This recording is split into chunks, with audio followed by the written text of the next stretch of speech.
ಪೂಜ್ಯ ಶ್ರೀ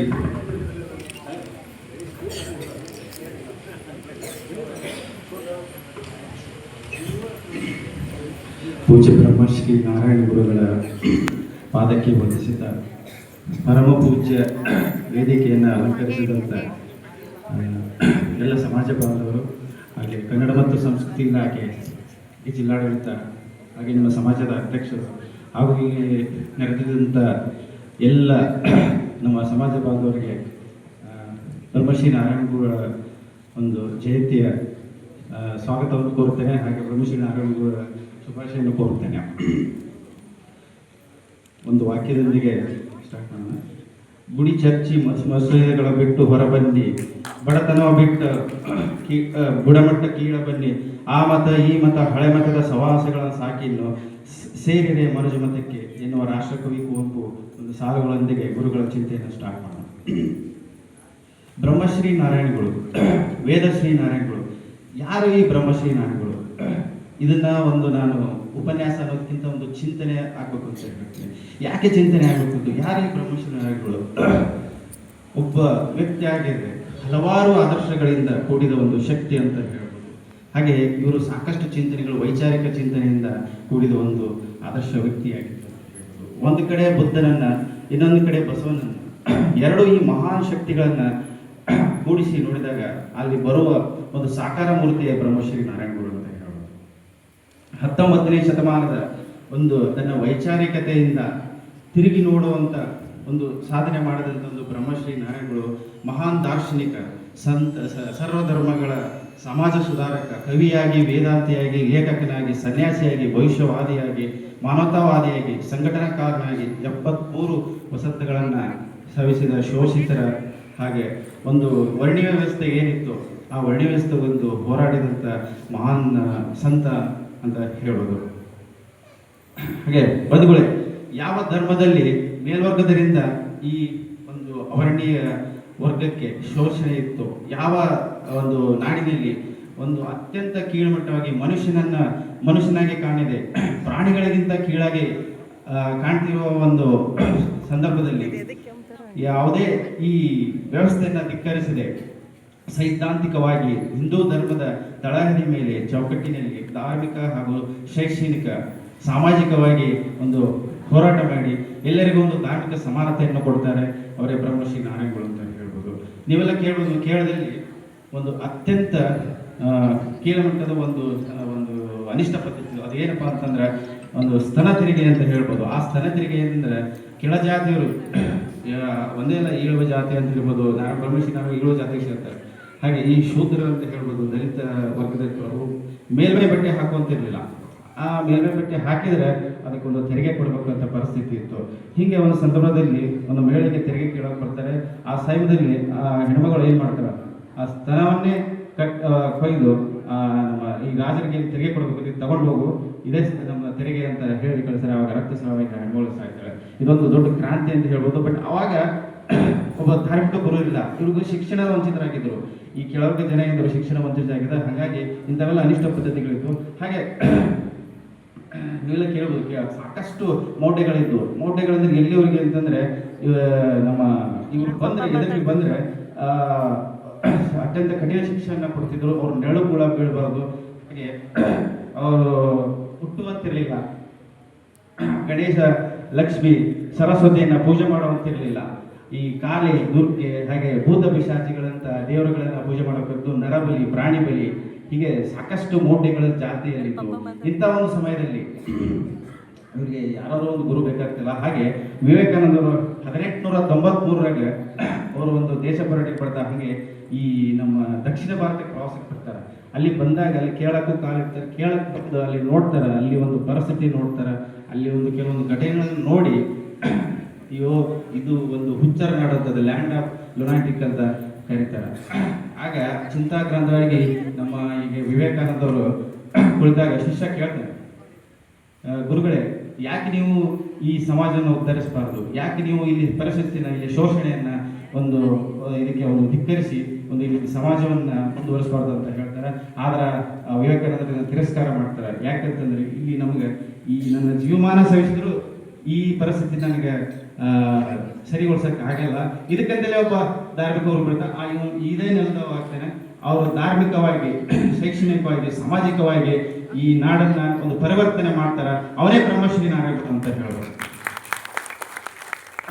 ಹಾಗೆ ನಾವೀಗ ಅಷ್ಟರೊಳಗಾಗಲೇ ಅರವಿಪುರಂ ಅಲ್ಲಿ ಒಂದು ಆಲ್ರೆಡಿ ಹೋರಾಟ ನಡೆದಿರುತ್ತೆ. ಅದು ಯಾವ ಹೋರಾಟಪ್ಪ ಅಂತಂದ್ರೆ, ಈ ದೇವಸ್ಥಾನದ ಪ್ರವೇಶ ಇಲ್ಲದ ಒಂದು ಚಳುವಳಿ ನಡೆದಿರುತ್ತೆ. ಆ ದೇವಸ್ಥಾನ ಈಗ ನಮ್ಮ ನಾರಾಯಣ ಗುರು ಆಲ್ರೆಡಿ ಏನ್ ಮಾಡಿರ್ತಾರಪ್ಪ ಅಂದ್ರೆ, ಒಂದು ಮೂರ್ತಿ ಪೂಜೆ ಮೂರ್ತಿನ ಪ್ರತಿಷ್ಠಾಪನೆ ಮಾಡೋದು, ಶಿವಮೂರ್ತಿಯನ್ನ ಪ್ರತಿಷ್ಠಾಪನೆ ಮಾಡುವಂತ ಒಂದು ನಿರ್ಧಾರ ಕೈಗೊಂಡಿರ್ತಾರೆ.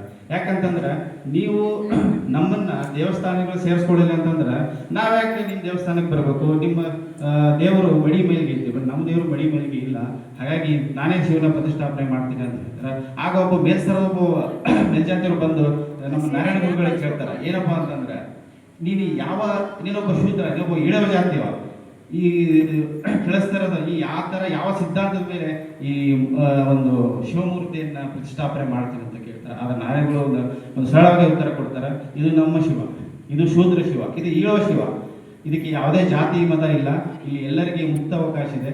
ಹಾಗಾಗಿ ನಮ್ಮ ಶಿವ ನಾ ಪೂಜೆ ಮಾಡ್ತೀನಿ, ನಿಮ್ಮ ಶಿವ ನೀವು ಪೂಜೆ ಮಾಡ್ತೀರಿ ಅಂತ ಹೇಳಿ ಇದೊಂದು ದೊಡ್ಡ ಮಟ್ಟ ಕ್ರಾಂತಿ. ಇಡೀ ದೇಶದಲ್ಲಿ ಒಬ್ಬ ಪ್ರಥಮ ಬಾರಿಗೆ ಒಂದು ಮೂರ್ತಿ ಪ್ರತಿಷ್ಠಾಪನೆ ಮಾಡಿದ್ದು ಅಂದ್ರೆ ಅದು ನಾರಾಯಣ ಗುರು ಅಂತ ಹೇಳ್ಬೋದು. ಅದೇ ರೀತಿ ಗುರುಗಳು ಒಂದು ಸಾಕಷ್ಟು ದೇವಾಲಯಗಳನ್ನ ಕಟ್ತಾರೆ. ಅದಾದ್ಮೇಲೆ ಗ್ರಂಥಾಲಯಗಳನ್ನು ಅದ್ರ ಜೊತೆ ಗ್ರಂಥಾಲಯಗಳಿದ್ದಾರೆ. ಯಾಕಂದ್ರೆ ಗುರುಗಳು ಬರೀ ದೇವಾಲಯಗಳನ್ನು ಕಟ್ಟಿಲ್ಲ, ಅದ್ರ ಜೊತೆಗೆ ಗ್ರಂಥಾಲಯ ಕಟ್ತಾರೆ. ಗ್ರಂಥಾಲಯಗಳ ಇವು ನಮ್ಮ ದೇವಸ್ಥಾನಗಳು ಚಿಕ್ಕದಿದ್ರು ಚೊಕ್ಕವಾಗಿರ್ಬೇಕಂತ ಹೇಳ್ತಾರೆ. ಯಾಕಂತಂದ್ರೆ ಇಲ್ಲಿ ಮುಖ್ಯವಾಗಿ ಇದ್ದು ವಿದ್ಯೆ ಮಾತ್ರ, ವಿದ್ಯೆ ಹಾಗೂ ಜ್ಞಾನ ಇದಷ್ಟೇ ಪ್ರಕಾಶಮಾನವಾಗ್ತದೆ. ಅದು ಬಿಟ್ಟರೆ ಈಗ ನಾವು ದೇವಸ್ಥಾನಗಳಿಗೆ ಹೆಚ್ಚು ಬೆಲೆ ಕೊಡೋಕ್ಕಿಂತ, ದೇವಸ್ಥಾನದಲ್ಲಿ ಹುಂಡಿಗಳಿಗಿಂತ ವಿದ್ಯಾಲಯಗಳಲ್ಲಿ ಹುಂಡಿ ಇರಲಿ, ಕಾಣಿಕೆ ಹುಂಡಿ ಇರಲಿ ಅಂತ ಹೇಳ್ತಾರೆ. ಹಾಗೆ ಅಂಬೇಡ್ಕರ್ ಅವರು ಒಂದು ಮಾಡ್ತಾರೆ, ನೆನಪು ಬರ್ತದೆ ಇಲ್ಲಿ, ಶಿಕ್ಷಣ ಅಂದ್ರೆ ಹುಲಿ ಹಾಲಿದ್ದಂತೆ, ಆ ಹುಲಿ ಹಾಲು ಕುಡಿದನ್ನು ಗರ್ಜಿಸ್ಬೇಕು. ಹಾಗೆ ನಾರಾಯಣ ಗುರು ಒಂದು ಮಾತು ಹೇಳ್ತಾರೆ, ಏನಪ್ಪಾ ಅಂತಂದ್ರೆ, ಶಿಕ್ಷಣದಿಂದ ಸ್ವತಂತ್ರರಾಗಿ, ಸಂಘಟನೆಯಿಂದ ಶಕ್ತಿವಂತರಾಗಿ. ಇವತ್ತು ನಮಗೆ ಶಿಕ್ಷಣ ಬೇಕು. ಯಾಕೆ ಸ್ವತಂತ್ರ ಆಗ್ತೀವಿ ಅಂತಂದ್ರೆ, ಯಾವುದೇ ಒಂದು ಗುಲಾಮಗಿರಿ ಇರುತ್ತೆ, ಸ್ವತಂತ್ರವಾಗಿ ಬದುಕಬಹುದು, ಯಾವುದಕ್ಕೆ ಒಂದು ದಾಸ್ಯಕ್ಕೆ ಒಳಗಾಗದೆ ನಾವು ಸ್ವತಂತ್ರವಾಗಿ ಬದುಕಬಹುದು ಅಂತ ಹೇಳೋದು. ಇದು ಶಿಕ್ಷಣ ನಮ್ಮ ಮೂಲಭೂತ ಹಕ್ಕುಗಳು. ಹಾಗೆ ನಾವು ಯಾವುದೇ ತರ ನಮಗೆ ಸಾಮಾಜಿಕ ಸಮಸ್ಯೆಗಳಿರ್ಬೋದು, ಇದನ್ನ ನಾವು ವಿದ್ಯೆಯಿಂದ ಹೋರಾಟ ಮಾಡ್ಬೋದು, ವಿದ್ಯೆಯಿಂದ ಏನ್ ಬೇಕಾದ್ರೂ ಮಾಡ್ಬೋದು ಅಂತ ಹೇಳ್ಬೋದು. ಹಾಗೆ ಸಂಘಟನೆ ವಿಚಾರ ಬಂದಾಗ ಇವತ್ತು ನೋಡಿ, ಈ ನಾವೆಲ್ಲ ಸೇರಿದ್ವಿ, ಸಂಘ ಹಾಗೂ ಸಂಘಟನೆ ಇದು ನಾವು ಇದೊಂದು ನಾರಾಯಣಗಳ ಮೂಲ ಮಂತ್ರ ಆಗಿತ್ತು. ಹಾಗೆ ಸಂಘಟನೆ ಅಂತಂದ್ರೆ ನಾವು ಸಾಮಾಜಿಕ ಸಮಸ್ಯೆಗಳಿರ್ಬೋದು, ಅದೇ ತರ ದೌರ್ಬಲ್ಯಗಳನ್ನ ನಾವು ಸಂಘಟನೆಯಿಂದ ಎದುರಿಸಬಹುದು, ನಮ್ಮ ಸಮಸ್ಯೆಗಳನ್ನ ಬಗೆಹರಿಸಬಹುದು, ಹಾಗೆ ಸಮಾಜ ಪರಿವರ್ತನೆ ಮಾಡಬಹುದು ಅಂತ ನಾವು ಹೇಳ್ಬೋದು. ಇದು ಸಂಘಟನೆ ಮುಖ್ಯ ಧ್ಯೇಯವಾಗಿದೆ. ಹಾಗೆ ನಾರಾಯಣಗಳು ಒಂದ್ ಕಡೆ ಹೇಳ್ತಾರೆ, ಶಿಕ್ಷಣ ವಂಚಿತರಿಗೆ ಶಿಕ್ಷಣ ಕೊಡಿ, ನೀವು ಯಾವುದೇ ತರ ದಾನ ಮಾಡುವಂತ ಅಂತಂದ್ರೆ ಶಿಕ್ಷಣಕ್ಕೆ ದಾನ ಮಾಡಿ ಅಂತ. ಯಾಕಂತಂದ್ರೆ ಶಿಕ್ಷಣ ಇವತ್ತು ಬಹಳ ಅತಿ ಮುಖ್ಯ. ಇವತ್ತು ನಾವು ದೇವಾಲಯಗಳನ್ನು ಕಟ್ಟಲಿಕ್ಕೆ ಎಷ್ಟು ಉತ್ಸುಕರಾಗಿದ್ದೇವೆ, ಅದೇ ತರ ಶಿಕ್ಷಣ ವಿದ್ಯಾಮಂದಿರಗಳನ್ನ ಕಟ್ಟಲು ನಾವು ಉತ್ಸುಕರಾಗಬೇಕಂತ ನಾರಾಯಣಗುರು ಹೇಳ್ತಾರೆ. ಆಗಿನ ಕಾಲದ ಇದು ಒಂದು ನಾರಾಯಣಗುರು ಚಿಂತನೆ ಆಗಿತ್ತು ಅಂತ ಹೇಳ್ಬೋದು. ಹಾಗೆ ನಾರಾಯಣಗುರು ಒಂದು ಸಂಘಟನೆ ಅಂತಂದ್ರೆ SNDP ಸಂಘಟನೆ ಮುಖಾಂತರ 1903 ಸಾಕಷ್ಟು ಕೆಲಸ ಮಾಡ್ತಾರೆ. ಸಾಕಷ್ಟು ಕೆಲಸ ಅಂತಂದ್ರೆ ಅದರಿಂದ ಸಾಮಾಜಿಕವಾಗಿ ಎಷ್ಟೋ ವಿದ್ಯಾಲಯಗಳನ್ನ ಕಟ್ತಾರೆ, ಹಾಗೂ ಆಸ್ಪತ್ರೆಗಳನ್ನ ಕಟ್ತಾರೆ. ಹಾಗೆ ಒಂದು ಮುಖ್ಯವಾದ ವಿಚಾರ ಅಂತಂದ್ರೆ, ಈಗ ನಾವೆಲ್ಲ ನೋಡಿರ್ಬೋದು ತಾಂತ್ರಿಕ ಶಿಕ್ಷಣ ತರಬೇತಿಗಳನ್ನ ಯಾವಾಗ ನೋಡಿದ್ವಿ ನಾವು 1950 ನೋಡಿದ್ವಿ. ಬಟ್ ಆಗಿನ ಕಾಲಕ್ಕೆ ತಾಂತ್ರಿಕ ಶಿಕ್ಷಣವನ್ನ ಕಟ್ತಾರೆ. ಅವಾಗ ಅವ್ರದೊಂದು ಮುಂದಾಲೋಚನೆ ಅವಾಗೇ ಇತ್ತು ಅಂತ ನಾವು ಹೇಳ್ಬೋದು. ಅವರು ಒಂದೇ ಬರೀ ಧಾರ್ಮಿಕವಾಗಿ ಒಂದು ಕೆಲಸ ಮಾಡಿಲ್ಲ, ಸಾಮಾಜಿಕವಾಗಿ ಮಾಡಿಲ್ಲ. ಹಾಗೆ ಅವರು ಆರ್ಥಿಕವಾಗಿ ನಮ್ದು ಏನು ಈ ಕೇರಳದಲ್ಲಿ ಕೆಲಸದಿಂದ ಮೂಲವನ್ನು ಎತ್ತಿದ್ರು ಅಂತ ನಾವು ಹೇಳ್ಬೋದು. ಹಾಗೆ ಈ SNDP ಸಂಘಟನೆಯಿಂದ ಸಾಕಷ್ಟು ಹೋರಾಟಗಳಾದವು. ಅಲ್ಲಿ ಏನಿತ್ತಪ್ಪ ಅಂದ್ರೆ ರಾಜಕೀಯವಾಗಿ ಶೋಷಣೆ ಇತ್ತು. ನಮಗೆ ರಾಜಕೀಯ ಹಕ್ಕುಗಳು, ಕೆಲವೊಂದು ಹಕ್ಕುಗಳು ಇರಲಿಲ್ಲ. ಏನಪ್ಪಾ ಅಂತಂದ್ರೆ, ಈಗ ಭೂ ಕಂದಾಯ ಕೊಡೋರು ಅಷ್ಟೇ, ಅಲ್ಲಿ ಮತ ಮಾತ್ರ ಈಗ ಕೆಲವರದ್ದು ಬೇಕಾಗಿತ್ತು ಮತ ಹಾಕಕ್ಕೆ. ಬಟ್ ಈಗ ಎಲೆಕ್ಷನ್ ನಿಲ್ಬೇಕಂತಂದ್ರೆ ಅವ್ರಿಗೆ ಅವಕಾಶ ಇದ್ದಿಲ್ಲ. ಇದನ್ನು ಕೂಡ ನಾರಾಯಣಗಳು ಒಂದು ಹೋರಾಟ ಮಾಡ್ತಾರೆ. ಹೋರಾಟ ಮಾಡಿ ಅಲ್ಲಿಂದ ಸಾಕಷ್ಟು ಆ ಸಂಘಟನೆ ಮೂಲಕ ಎಷ್ಟೋ ಜನ ಶಾಸಕರಾಗ್ತಾರೆ. ಆಮೇಲೆ ಈಗ R ಶಂಕರ್ ಅಂತ ಪ್ರಥಮ ಕೇರಳ ಮುಖ್ಯಮಂತ್ರಿ ಆಗ್ತಾರೆ ಅಂತ ಹೇಳ್ಬೋದು. ಹಾಗೆ ಇದೊಂದು ದೊಡ್ಡ ಪರಿವರ್ತನೆ ಅಂತ ಹೇಳ್ಬೋದು. ಮದುವೆ ಒಂದು ಕಾಲದಲ್ಲಿ ಏನಪ್ಪಾ ಅಂತಂದ್ರೆ ಸಾಕಷ್ಟು ಒಂದು ಸಾಮಾಜಿಕ ಹೋರಾಟಗಾರರಿದ್ರು. ನಾರಾಯಣ ಗುರು ಅಷ್ಟೇ ಅಲ್ಲದೆ ನಾರಾಯಣ ಗುರು ಕಾಲದಲ್ಲಿ ಸಾಕಷ್ಟು ಹೋರಾಟಗಾರರಿದ್ರು. ಅವ್ರು ಯಾರಪ್ಪ ಅಂದ್ರೆ ಅನಿ ಬೆಸೆಂಟ್ ಇರ್ಬೋದು, ರಾಜಾರಾಮ್ ಮೋಹನ್ ರಾಯ್ ಇರ್ಬೋದು, ಮಹಾತ್ಮ ಗಾಂಧೀಜಿ ಇರ್ಬೋದು, ಆಮೇಲೆ ನಮ್ಮ ಪಕ್ಕದ ಈ ತಮಿಳುನಾಡು ಪೆರಿಯಾರ್ ಅಂತ ಕೇಳಿರ್ಬೋದು. ಆ ಪೆರಿಯಾರ್ ಕೂಡ ಇದ್ರು. ಅವರು ಸೇಮ್ ಇದೇ ಥರ ಹೋರಾಟ ಮಾಡಿದ್ರು. ಆದರೆ ಇಲ್ಲಿ ವಿಭಿನ್ನ ಯಾಕೆ ನಮ್ಮ ನಾರಾಯಣ ಗುರುಗಳು ಅಂತ ನಾನು ಕೇಳ್ಬೇಕಂತಂದ್ರೆ, ವಿಭಿನ್ನ ಯಾಕೆಂದ್ರೆ ಒಂದು ನಿಮಗೆ ಒಂದು 2 ಉದಾಹರಣೆ ಕೊಡ್ತೀನಿ. ಪಕ್ಕದ ಪೆರಿಯಾರ್ದು ಧರ್ಮಗ್ರಂಥಗಳನ್ನು ಸುಟ್ಟಿದ್ರು. ಇವರು ನಮ್ಮ ಹಿಂದೂ ಧರ್ಮವನ್ನು ವಿರೋಧಿಸಿ ಧರ್ಮಗ್ರಂಥಗಳನ್ನು ಸುಟ್ಟರು. ಯಾಕಂತಂದ್ರೆ ಅಲ್ಲಿರುವಂಥ ಪರಿಸ್ಥಿತಿಯನ್ನು ನೋಡಿ ಇದು ನಮ್ಗೆ ಆಗಲ್ಲ ಅಂತೇಳಿ ಅವರು ಧಿಕ್ಕರಿಸಿದ್ರು. ಹಾಗೆ ಅಂಬೇಡ್ಕರ್ ಏನು ಮಾಡಿದ್ರು, ಅವರು ಬುದ್ಧ ಧರ್ಮಕ್ಕೆ ಬಂದರು, ಬೌದ್ಧಿಸಮ್ನ ಅವರು ಸ್ವೀಕಾರ ಮಾಡಿದರು. ಹಾಗೆ 12ನೇ ಶತಮಾನದಲ್ಲೇ ಈ ನಮ್ಮ ಬಸವೇಶ್ವರರು ಅವ್ರು ಏನು ಮಾಡಿದ್ರು, ಒಂದು ಪ್ರತ್ಯೇಕ ಹಿಂದೂ ಧರ್ಮವನ್ನು ಕಟ್ಟಿಬಿಟ್ರು, ಲಿಂಗಾಯತ ಧರ್ಮವನ್ನು ಕಟ್ಟಿದ್ರು. ಹಾಗಾಗಿ ಬಟ್ ನಾರಾಯಣಗಳು ಯಾಕೆ ವಿಭಿನ್ನ ಅಂತ ಹೇಳ್ಬೇಕಂದ್ರೆ, ನಾರಾಯಣಗಳು ಇದ್ದ ಧರ್ಮದಲ್ಲೇ ಈಗ ಸಾಮಾಜಿಕ ಈ ಶೋಷಣೆಯಿಂದ ನಿಮ್ಮ ಕಡೆ ನಾವು ದೇವಾಲಯ ಬಂದರೆ ನಾವು ಅಪವಿತ್ರ ಆಗ್ತೀವಿ. ಹಾಗಾಗಿ ನಾವು ನಮ್ಮ ಕಡೆನೇ ದೇವಾಲಯಗಳನ್ನು ನಾವು ಕಟ್ಟಿಸಿ ಮೂರ್ತಿ ಪ್ರತಿಷ್ಠಾಪನೆ ಮಾಡೋದ್ರಿಂದ ಇಲ್ಲಿ ಧಾರ್ಮಿಕ ಅಸಮಾನತೆಯನ್ನು ಕಂಡು ಅಂತ ನಾವು ಹೇಳ್ಬೋದು.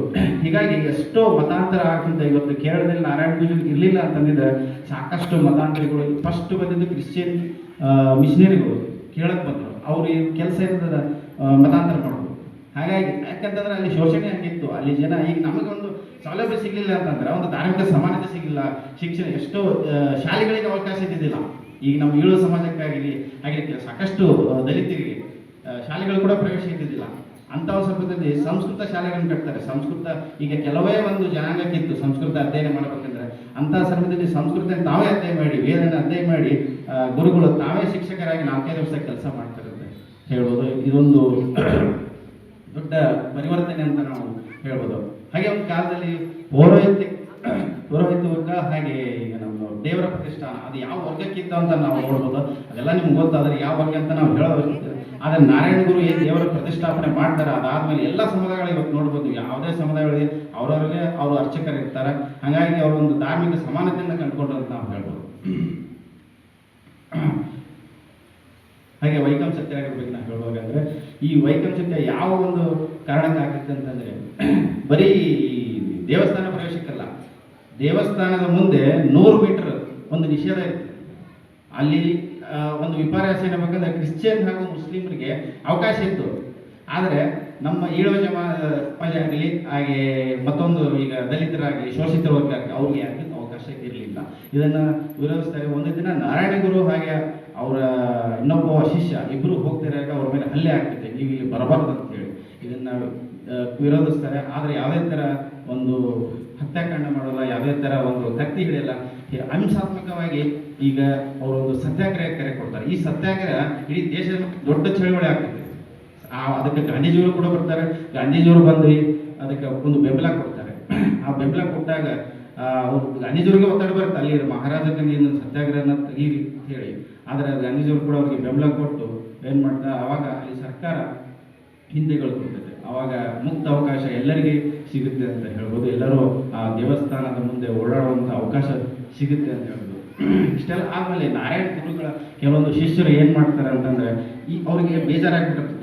ಸಾಕಷ್ಟು ಅವ್ರಿಗೆ ಈ ನಮ್ಗೆ ಅವಮಾನ ಆದಮೇಲೆ ನಾವು ಈ ಹಿಂದೂ ಧರ್ಮದಲ್ಲಿ ನಾವು ಇರೋದಿಲ್ಲ ಅಂತ ಪರಿಸ್ಥಿತಿ ಒಳಗೆ ನಾರಾಯಣರು ಏನು ಮಾಡ್ತಾರೆ, 1924 ಸರ್ವಧರ್ಮ ಸಮ್ಮೇಳನ ಅಂತ ಮಾಡ್ತಾರೆ. ಆ ಸರ್ವಧರ್ಮ ಸಮ್ಮೇಳನ ಯಾವುದೇ ಥರ ಗುದ್ದಾಟಕ್ಕಲ್ಲ, ಸಂಘರ್ಷಕ್ಕಲ್ಲ. ಅದು ಇರೋದು ನಿಮ್ಮನ್ನು ನಾವು ತಿಳ್ಕೊಳ್ಳೋದು, ನಮ್ಮನ್ನು ನೀವು ತಿಳ್ಕೊಳ್ಳೋದು, ಅವ್ರ ಧರ್ಮದ ಬಗ್ಗೆ ನಾವು ತಿಳ್ಕೊಳ್ಳೋದು, ನಿಮ್ಮ ಧರ್ಮದ ಬಗ್ಗೆ ನೀವು ತಿಳ್ಕೊಳ್ಳೋದು, ಇಷ್ಟೇ. ಇದರಿಂದ ಒಂದು ಸಾಕಷ್ಟು ಜನ ಪರಿವರ್ತನೆ ಆಗ್ತಾರೆ. ಅಲ್ಲಿಂದ ಮತಾಂತರಿಗಳು ಏನು ಮಾಡ್ತಾರೆ, ಅಲ್ಲಿಂದ ಕಾಲು ಕಿಡ್ತಾರೆ, ಅಲ್ಲಿಂದ ಮತಾಂತರ ಆಗಂಗಿಲ್ಲ. ಹಾಗಾಗಿ ಹಿಂದೂ ಧರ್ಮದಲ್ಲಿ ಸಾಕಷ್ಟು ಜನ ಉಳ್ಕೋತಾರೆ ಅಂತ ನಾವು ಹೇಳ್ಬೋದು. ಹಾಗೆ ಒಂದು ಮುಖ್ಯ ವಿಚಾರ ಹೇಳ್ಬೇಕಂದ್ರೆ, ಒಂದು ಕ್ರಿಶ್ಚಿಯನ್ ಮಿಷನರಿ ಬರ್ತಾನೆ. ಕ್ರಿಶ್ಚಿಯನ್ ಬಂದು ನಮ್ಮ ನಾರಾಯಣ ಗುರುಗಳನ್ನ ಮತಾಂತರ ಮಾಡೋಕ್ಕೆ ನೋಡ್ತಾನೆ. ಅವ್ರಿಗೆ ಬೈಬಲ್ ಕೊಡ್ತಾನೆ. ಬೈಬಲ್ ಕೊಟ್ಟು, ಗುರುಗಳೇ ನೀವು ಓದಿ ನೀವು ನಮ್ಮ ಒಂದು ಧರ್ಮಕ್ಕೆ ಬರ್ರಿ ಅಂತ ಹೇಳ್ತಾರೆ. ಹಾಗೆ ಅವರು ಒಂದು ಆಯ್ತಪ್ಪ, ನಾನು ಒಂದು 2 ಸೆಟ್ ಟೈಮ್ ಕೊಡು ಅಂತ ಹೇಳ್ತಾರೆ. ಯಾವೊಬ್ಬ ಜಾನ್ ಅಂತ ಕ್ರಿಶ್ಚಿಯನ್ ಮಿಷನರಿ ಮತಾಂತರ ಪ್ರಯತ್ನ ಮಾಡ್ತಾನೋ ಅದೇ ಜಾನ್ ಗುರುಗಳ ಶಿಷ್ಯ ಆಗ್ತಾನೆ ಅಂತ ಹೇಳ್ತಾರೆ. ಈಳುವ ಸಮಾಜದ ಒಬ್ಬ ನಮ್ಮ ನಾರಾಯಣ ಗುರು ಅವರು ಬರೀ ಈಳುವ ಸಮಾಜಕ್ಕಷ್ಟೇ ಕೆಲಸ ಮಾಡಿಲ್ಲ. ಯಾರು ನಮಗೆ ಶೋಷಣೆ ಕೊಟ್ಟರು ಮೇಲ್ವರ್ಗದ ಜನರಿಗೆ ನಂಬೂದಿರಿ ಅಂತ ಅವ್ರಿಗೆ ಒಂದು ಯೋಗಕ್ಷೇಮದ ಒಂದು ಸೇವಾ ಸಂಸ್ಥೆಯನ್ನು ಹುಟ್ಟಾಕ್ತಾರೆ ಅಂತ ಹೇಳ್ತಾರೆ. ನಾಯರ ಒಂದು ಸಮುದಾಯ ಎಲ್ಲಿವರೆಗೆ ಇದು ಒಂದು ಕೇರಳದಲ್ಲಿ ಇವತ್ತು ನೋಡಿದ ಸಾಕ್ಷರತೆ ನೋಡ್ಬೋದು ನೀವು, ಅಲ್ಲಿ ಯಾವಾಗಲೂ ದೇಶದ ನಂಬರ್ 1 ಸಾಕ್ಷರತೆ ಇದೆ. ಹಾಗೆ ನಾನು ಒಂದು ಅನುಭವದ ಮಾತು ನಾನು ಹೇಳ್ಬೇಕಂತಂದ್ರೆ, ನಾನು ಕೇರಳಕ್ಕೆ ಹೋದಾಗ ಅಲ್ಲಿ ಒಬ್ಬರು ಸರ್ಕಾರಿ ನೌಕರನಿಗೆ ಕೇಳ್ತೀನಿ ಕೇರಳ ಅಂದ್ರೆ ಏನಂತ. ಅವರು ಕೇಳೋದು ತೆಂಗಿನ ಗಿಡ ತೋರಿಸ್ತಾರೆ, ಅದೇ ತೆಂಗಿನಕಾಯಿ ಅಂದರೆ ಅದು ಕೇರಳ ಅಂತ. ಅಲ್ಲಿ ಸುತ್ತಲೂ ಎಷ್ಟು ತೆಂಗಿನ ಗಿಡದು ಅಷ್ಟು ಇಲ್ಲಿ ಪದವೀಧರರಿದ್ದಾರೆ ಅಂತ ಹೇಳ್ಬೋದು. ನಾನು ಅನ್ಕೊಂಡೆ ಇದ್ರ ಹಿಂದೆ ನಾರಾಯಣ ಗುರು ಇದ್ದಾರೆ ಅಂತ ಹೇಳ್ಬೋದು. ಒಂದೇ ಜಾತಿ ಒಂದೇ ಧರ್ಮ ಒಂದೇ ದೇವರು. ಏನಪ್ಪ ಅಂದ್ರೆ ಒಂದೇ ಜಾತಿ ಅಂತಂದ್ರೆ ಇಳುವ ಜಾತಿ ಅಲ್ಲ, ಒಂದೇ ಧರ್ಮ ಅಂತಂದ್ರೆ ಹಿಂದೂ ಧರ್ಮ ಅಲ್ಲ, ಒಂದೇ ದೇವರು ಅಂದ್ರೆ ಶಿವನಷ್ಟೇ ಅಲ್ಲ.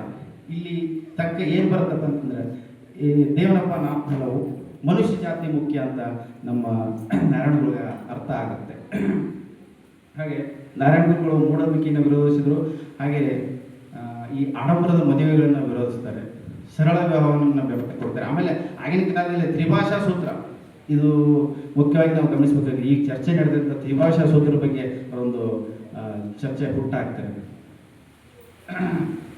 ಹಾಗೆ ನಾರಾಯಣಗಳ ಒಂದು ಚಿಂತನೆ ಕೇರಳದಲ್ಲಿ ಎಲ್ಲಿವರೆಗೆ ಇರುತ್ತೋ ಅಲ್ಲಿವರೆಗೂ ಒಂದು ನಾನು ಹೇಳ್ಬೇಕಂದ್ರೆ ಅಲ್ಲಿ ಯಾವುದೇ ಥರ ಕೋಮು ಸಂಘರ್ಷ ನಡೆಯೋದಿಲ್ಲ ಅಂತ ನನ್ನ ಅಭಿಪ್ರಾಯ. ಇವತ್ತು ನೋಡ್ಬೋದು ನೀವು, ಅಲ್ಲಿ ಕಮ್ಯುನಿಸ್ಟ್ ಪಕ್ಷ ಇರ್ಬೋದು ಅಥವಾ ಮತ್ತೊಂದು ಇರ್ಬೋದು, ಅವ್ರು ಯಾವತ್ತೂ ನಾರಾಯಣಗಳು ಸಿದ್ಧಾಂತಕ್ಕೆ ಹೋಗ್ತಾರೆ ಹೊರತು ಬೇರೆ ಸಿದ್ಧಾಂತ ಅಲ್ಲಿ ಇಲ್ಲ. ಇಡೀ ಕೇರಳಕ್ಕೆ ಗುರು ಒಬ್ಬನೇ, ಅದು ನಾರಾಯಣ ಗುರು ಅಂತ ನಾವು ಹೇಳ್ಬೋದು. ಹಾಗಾಗಿ ಕೇರಳ ಒಂದೇ ಇಲ್ಲ, ಅದೇ ಥರ ಸಾಕ್ಷರ ನಾಡು ನಮ್ಮದು ಕರ್ನಾಟಕನೂ ಆಗ್ಬೇಕಂತ ನಾನು ಬಯಸ್ತೀನಿ. ಇವತ್ತಿಗೆ ನಮ್ದು ಏನಾಗ್ಬಿಟ್ಟಿತ್ತಂದರೆ ಕೇರಳ ಮತ್ತು ಈಗ ಬಿಲ್ಲವ ಸಮಾಜಕ್ಕಷ್ಟೇ ಸೀಮಿತ ಆಗಿದ್ದ ಒಂದು ಈ ನಾರಾಯಣ ಗುರು ಜಯಂತಿಯನ್ನು ಅದನ್ನು ಗೊಳಿಸಿದ ಸರ್ಕಾರಕ್ಕೆ ನಾನು ಬಹಳ ಧನ್ಯವಾದಗಳನ್ನು ಹೇಳ್ತೇನೆ. ಕೊನೆಯದಾಗಿ ನನ್ನ ಹೇಳಿ ಮುಗಿಸ್ತೇನೆ. ಲಾಸ್ಟ್ ನಾವು ಮತ್ತೆ ಅರವಿಂದಪುರ ಧಾರ್ಮಿಕ ಸಮಾವೇಶ ಬರುತ್ತೆ 1888ರಲ್ಲಿ ಏನು ಲಿಂಗ ಪ್ರತಿಷ್ಠಾಪನೆ ಆಯಿತು, ಅದರ ಹಾಗೆ ಸ್ವಲ್ಪ ದಿನಕ್ಕೆ ಅಲ್ಲಿ ಒಂದು ಧಾರ್ಮಿಕ ಸಮಾವೇಶ ನಡೀತೈತೆ. ಆ ಧಾರ್ಮಿಕ ಸಮಾವೇಶದಲ್ಲಿ ನಾರಾಯಣ ಗುರುಗಳು ಒಂದು ಕೆಲಸದ ಜನಗಳು ಆ ಸೈಡ್ ಕೂತ್ಕೊಂಡಿರ್ತಾರೆ, ಅವ್ರನ್ನ ನೋಡ್ತಿರ್ತಾರೆ. ಆ ಕೆಲಸದ ಅತ್ಯಂತ ಕೀಳು ಜನಾಂಗ ಅಂತ ಹೇಳ್ಬೇಕು ಅಂತಂದವರು ಆಗಿನ ಕಾಲದಲ್ಲಿ ಅವರು ಸೈಡಿಗೆ ಕೂತ್ಕೊಂಡಾಗ ಅವ್ರನ್ನ ನಾವು ಅಲ್ಲಿ 2 ಮಕ್ಕಳು ಹುಟ್ಟಿರ್ತಾವೆ ಆ ಟೈಮಿಗೆ. ಅವ್ರನ್ನ ನಾವು ಇನ್ನೊಂದು ಜನಾಂಗ ಕೇಳ್ತಾರೆ, ನಾವು ಅವ್ರನ್ನ ನಮ್ಮ ಕಡೆ ಕರ್ಕೋಬೋದಾ ಅಂತ ಹೇಳ್ತಾರೆ. ಅಂದರೆ ಅವ್ರನ್ನ ನಮ್ಮೊಟ್ಟಿಗೆ ನಾವು ಕೂರಿಸ್ಕೋಬೋದಾ ಅಂತ. ಆಗ ಈ ಜನಾಂಗರು ಏನು ಹೇಳ್ತಾರೆ, ಒಪ್ಪಿಗೆ ಕೊಡ್ತಾರೆ. ಅವ್ರು ಕಣ್ಣನ್ನು ನೋಡ್ತಾ ಅವ್ರು ಕರ್ಕೊಂಬರ್ತಾರೆ. ಆ ಮಕ್ಕಳನ್ನ ಎತ್ಕೊಂಡು ನಾರಾಯಣ ಗುರು ಒಂದು ಮಾತು ಹೇಳ್ತಾರೆ, ಏನಪ್ಪ ಅಂದರೆ ಒಂದೇ ಜಾತಿ ಒಂದೇ ಧರ್ಮ ಒಂದೇ ದೇವರು ಅಂತ ಹೇಳ್ತಾರೆ. ಇದು ಒಂದು ನಾರಾಯಣ ಗುರುಗಳ ಪರಿವರ್ತನೆಯ ವಿಚಾರ ಅಂತ ಹೇಳ್ಬೋದು. ಹಾಗೆ ಇಂಥ ಒಂದು ಮಹಾನ್ ದಾರ್ಶನಿಕ 20 ಸೆಪ್ಟೆಂಬರ್ 1928ರಲ್ಲಿ ಮಹಾ ಸಮಾಧಿ ಆಗ್ತಾರೆ ಅಂತ ನಾವು ಹೇಳ್ಬೋದು. ಹಾಗೆ ಕೊನೆಯದಾಗಿ ಒಂದು ಮಾತು ಹೇಳ್ತೀನಿ, ಈಗ ನಾರಾಯಣಗಳು ನಾವು ಫೋಟೋಸ್ಕಷ್ಟೇ ಸೀಮಿತ ಮಾಡಿದೆ. ದೀಪ ಹಚ್ಬೋದು, ನಾವು ಅಲಂಕಾರ ಮಾಡೋದು, ಪುಷ್ಪಗಳನ್ನು ಹಾಕೋದು. ಆದರೆ ನಾವು ನಾರಾಯಣಗಳ ಚಿಂತನೆಯನ್ನು, ಒಂದು ವೈಚಾರಿಕದ ಚಿಂತನೆಯನ್ನು ಎಲ್ಲಿವರೆಗೆ ನಾವು ಮನಸ್ಸಲ್ಲಿ ಇಟ್ಕೊಳ್ತೀವೋ ಅಲ್ಲಿವರೆಗೂ ಅವ್ರು ನಾರಾಯಣಗಳು ಯಾವತ್ತೂ ಹೇಳಿಲ್ಲ, ನಾನು ಹೇಳ್ದಂಗೆ ಕೇಳ್ರಿ ಅಂತ ಹೇಳಿಲ್ಲ, ನಾನು ನಡೆದ ಹಾದಿಯಲ್ಲಿ ಹೋಗ್ರಿ ಅಂತ ಹೇಳ್ತಾರೆ. ಹಾಗಾಗಿ ನಾವು ಒಂದು ಹೇಳ್ಬೇಕಂದ್ರೆ ಹತ್ತಿರಕ್ಕೆ ದೀಪ ಹಚ್ಚೋಣ, ಹಾಗೆ ನಾವು ಒಂದು ಜ್ಞಾನದ ಹಾರ ಹಾಕೋಣ, ಹಾಗೆ ಸಮಾನತೆ ದೀಪ ಹಚ್ಚೋಣ ಅಂತ ಹೇಳ್ತಾ ನನ್ನ ಈ ಮಾತನ್ನು ಮುಗಿಸ್ತೀನಿ. ನಮಗೆ ಈಗ ಅವಕಾಶ ಮಾಡಿಕೊಟ್ಟಂಥ ಎಲ್ಲರಿಗೂ, ಸಮಾಜ ಬಾಂಧವರು, ಕನ್ನಡ ಸಂಸ್ಕೃತಿ ಎಲ್ಲರಿಗೂ ನಾವು